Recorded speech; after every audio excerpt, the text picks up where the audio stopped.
Si Sir Jess, President ng Pamsa po. Ang Vice Chairman. Welcome po, welcome. Si John Castro, Ayaw mo. important na dito ba yun? Si Jimenez siya nag-invite po sa atin. A round of applause for Pamcha's latest edition. Thank you so much. May we request the directors to please welcome the members. And after a while, we'll be having a photo op, a brief photo op. We would like to acknowledge the presence of our guest of honor and speaker, the Honorable City Mayor of Davao, Honorable Rodrigo R. Duterte.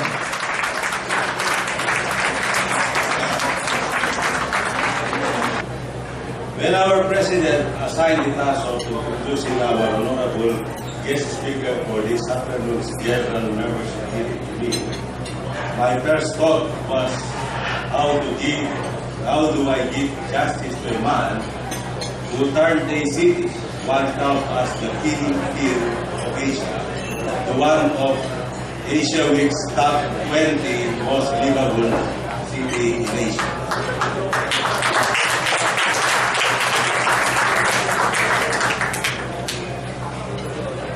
This extraordinary feat, by the way, was accomplished in barely a decade.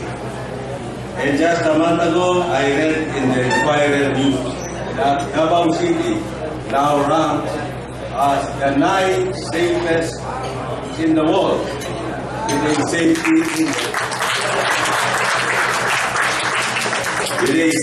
index of 80.69.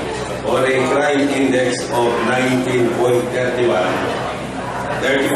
Included in that list is Osaka, Japan, Munich, Germany, Stavanger, Norway, and Singapore, among others. I consider it a rare and distinct privilege to be given the opportunity to relate the impressive public service career of an equally impressive man, a staunch advocate for peace and order, and an acknowledged nemesis of criminals and the corrupt. A reluctant politician,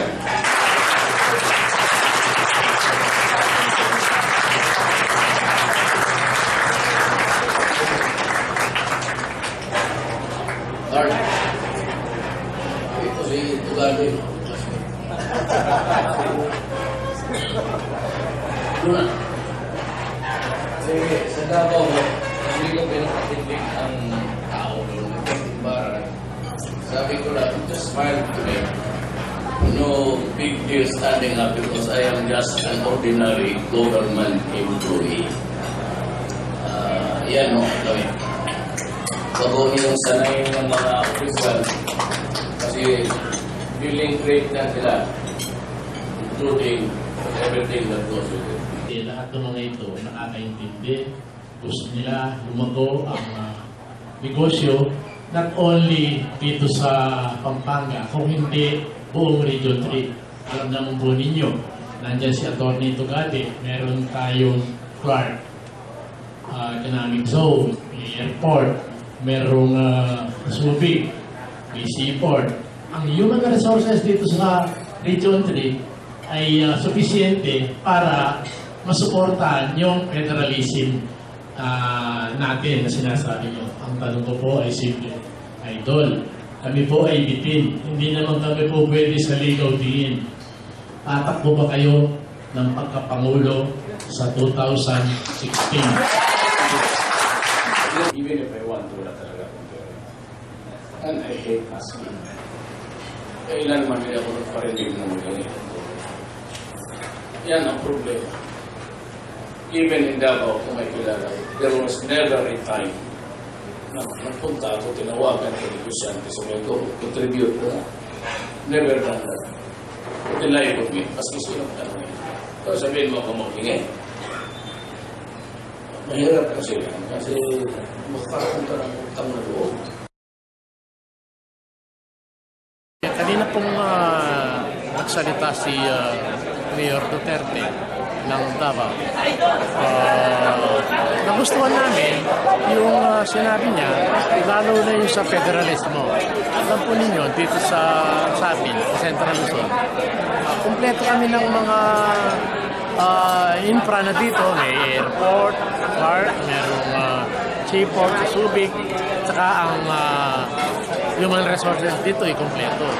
So, para naman po para sa amin, sa gaganda ng ating Pilipinas ay federalismo.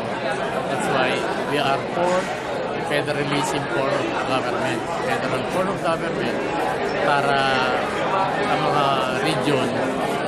Ang Central Luzon, pamumuno ng Pampanga, ay marami pong matutulong dito sa ekonomiya ng ating bansa. Yun lang po.